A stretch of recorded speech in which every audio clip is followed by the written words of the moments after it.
Assalamualaikum warahmatullahi wabarakatuh. Perkenalkan, nama saya Maulida Duna Hasanah dari kelas 11 IPA 6 absen 19. Saya akan mempresentasikan mata pelajaran Pendidikan Agama Islam bab 10 yang berjudul Pembaru Islam. Subbab yang akan kita bahas kali ini ialah Islam periode modern dan tokoh-tokoh pembaru Islam. Islam periode modern. Munculnya pembaruan Islam pada tahun 1800 Masehi dan seterusnya. Harun Nasution pada 1985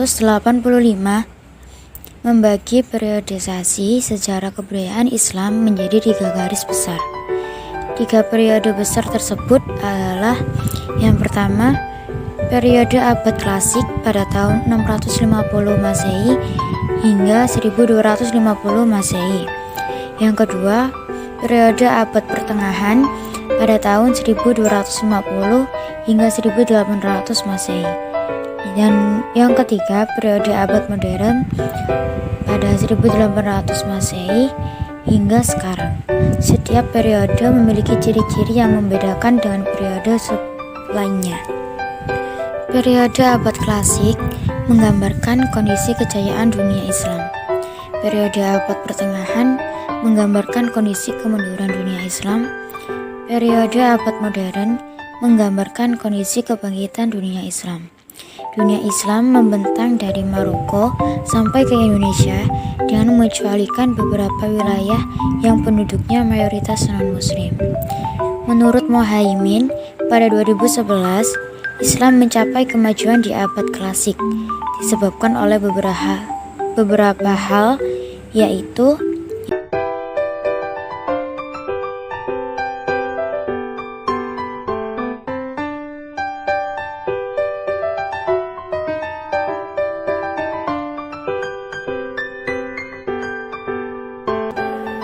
pada periode abad pertengahan, terutama abad ke-16 sampai 18. Laju keilmuan dari para ulama semakin melemah. Ciri-ciri periode abad pertengahan ini adalah sebagai berikut.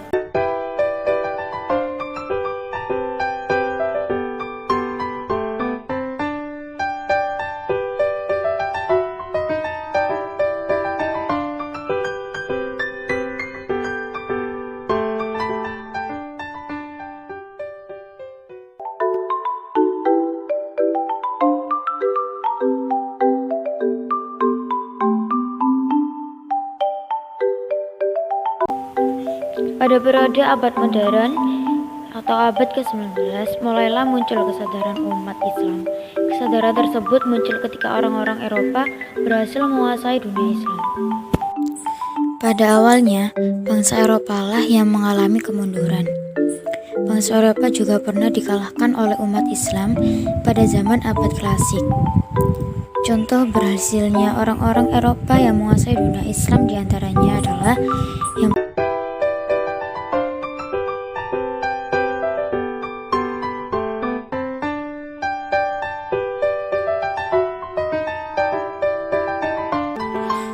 dalam kondisi keterpurukan seperti itu, membuat para ulama sadar atas derita kemunduran yang dialami umat Islam dibandingkan dengan kemajuan Eropa.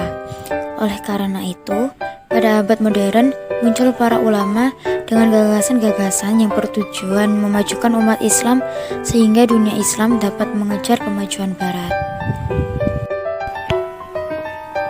Sebab yang kedua, tokoh-tokoh pembaru Islam pada masa modern.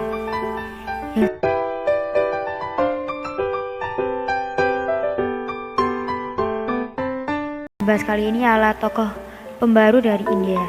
Salah satunya ialah Shah Waliullah pada tahun 1703 sampai 1762 Masehi. Shah Waliullah dilahirkan di Delhi pada 21 Februari 1703. Ia memperoleh pendidikan dari orang tuanya yang dikenal sufi dan pengelola madrasah, yaitu Syekh Abdul Rahim. Setelah dewasa, ia turut menjadi guru di madrasah itu. Kemudian, beliau menunaikan ibadah haji dan menimba ilmu pada ulama-ulama di Mekah dan Madinah selama setahun.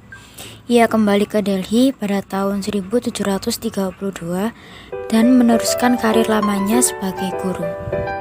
Syah Waliullah juga gemar menulis. Ketika wafat, beliau banyak meninggalkan karya-karya tulis. Karya-karya beliau diantaranya yang sangat terkenal berjudul Hujjatullah Al-Balighah dan Fuyun Al-Haramain.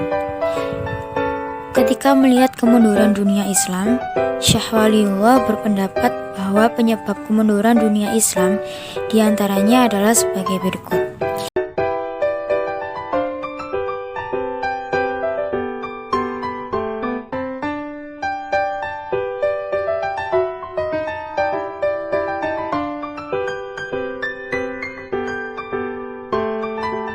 Pemikiran lain dari Syah Waliullah adalah perlunya penerjemahan Al-Quran ke dalam bahasa asing.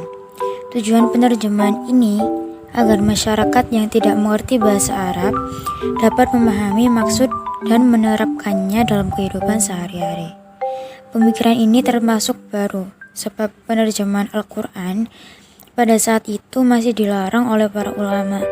Bahasa yang dipilih untuk terjemahan Al-Quran adalah bahasa Persia, karena banyak digunakan di kalangan pelajar Islam India saat itu. Penerjemahan Al-Quran ke dalam bahasa Persia disempurnakan Syah Waliullah di tahun 1758. Terjemahan yang semula ditentang itu lambat daun dapat diterima oleh masyarakat Islam India pada saat itu. Setelah masyarakat bersedia menerima terjemahan Al-Quran, kemudian putra Syah Waliullah melanjutkan pemikiran ayahnya.